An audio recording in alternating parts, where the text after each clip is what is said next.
नमस्कार, आप देख रहे हैं 4 PM और मैं हूं अभिषेक मिश्रा। एनडीए में किसी मैच की हाइलाइट की तरह वही चीजें होती हुई दिखाई दे रही हैं जो पहले हो चुकी हैं। वही खेल होता हुआ दिख रहा है जो पहले हो चुका है। और जीतन राम मांझी के मामले में एनडीए में क्या वही खेल होने वाला है जो पशुपति पारस के साथ पहले हो चुका है। और जब हाइलाइट की ही बात है, जो खेल पहले हो चुका है और सबने अपनी आंखों से देखा है भारतीय जनता पार्टी का वो खेल, तो फिर बीजेपी का खेल जीतन राम मांझी क्या नहीं समझ पा रहे हैं? ये बड़ा महत्वपूर्ण सवाल है। देखिए, देश के गृह मंत्री बिहार दौरे पर आए, चले गए, एनडीए की बैठक हुई और ये मैसेज देने की कोशिश भी हुई कि सब सब लोग एकजुट है, एनडीए पूरी तरह से एकजुट है और सब लोग मिलकर चुनाव लड़ेंगे।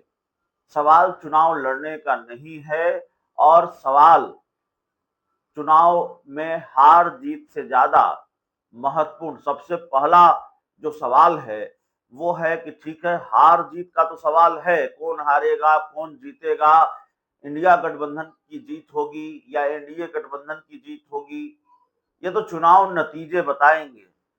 लेकिन जीतन राम मांझी चुनाव से पहले हारेंगे या चुनाव से पहले जीतेंगे, चुनाव के बाद में उनको कितनी सीटें आएंगी उनकी पार्टी को, ये बाद में पता चलेगा जब चुनाव नतीजे आएंगे। लेकिन चुनाव के पहले की स्थिति क्या होगी?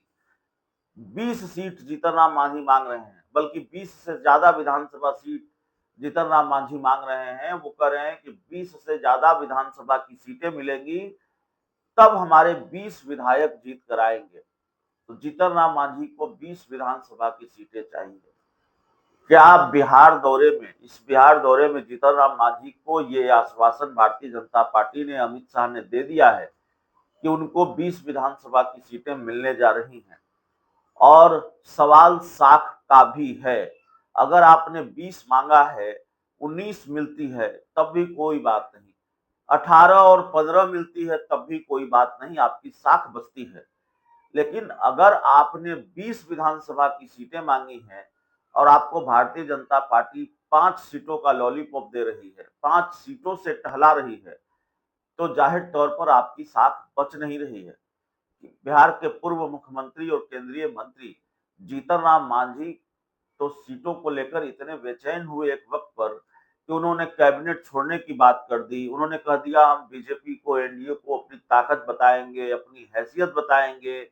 बहुत नाराज थे। झारखंड में नीतीश और चिराग को भाव मिला, झारखंड के विधानसभा चुनाव में। दिल्ली के विधानसभा चुनाव में भी जेडीयू और चिराग पासवान की पार्टी लोजपा रामविलास को ही भाव मिला। जीतन राम मांझी को नहीं पूछा गया, उपेंद्र कुशवाहा को कोई सीट नहीं मिली दूसरे राज्यों में, तो जाहिर है वो बेहद नाराज थे। तो सवाल है कि 20 सीट जीतन राम मांझी मांग रहे हैं, 20 सीटें उनको मिल रही हैं कि नहीं मिल रही हैं? और 20 नहीं मिल रही हैं तो कितनी कम सीटें उनको मिल रही हैं? जीतन राम मांझी नीतीश कुमार के भरोसे हैं। और मैंने हाईलाइट वाली बात इसलिए कही क्योंकि एनडीए में पशुपति पारस भी कभी नीतीश कुमार के भरोसे ही थे। दरअसल चिराग पासवान जब एनडीए में शामिल हो गए तो पशुपति पारस को शायद ये लगा हो कि नीतीश कुमार और चिराग पासवान के बीच की जो दुश्मनी है उसको भुनाया जा सकता है। और नीतीश कुमार के साथ अगर केमिस्ट्री बहुत बेहतर रही तो फिर चिराग पासवान से निपटने में बहुत आसानी होगी। सीटों के मामले में उनकी बार्गेनिंग पावर मजबूत हो जाएगी। नीतीश चाहेंगे तो उनको उनकी सिटिंग सीटें हासिल हो जाएगी। जो अड़चन है सारी अड़चनें दूर हो जाएंगी। मतलब लबोलुआब यही है जो पशुपति पारस को लगा होगा। या पशुपति पारस जिस तरह से लगातार नीतीश कुमार से मुलाकात करते रहे चिराग के एनडीए में आने के बाद, उससे ये चर्चा रही। लेकिन बीजेपी ने भी गच्चा दिया और नीतीश ने भी गच्चा दिया।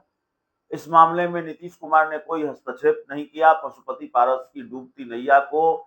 या पशुपति पारस को अगर बीजेपी झटका दे रही थी, खेल कर रही थी, चिराग और बीजेपी मिलकर खेल कर रहे थे, तो फिर बचाया नहीं नीतीश कुमार ने। तो नीतीश ने भी झटका दिया, चिराग ने भी झटका दिया।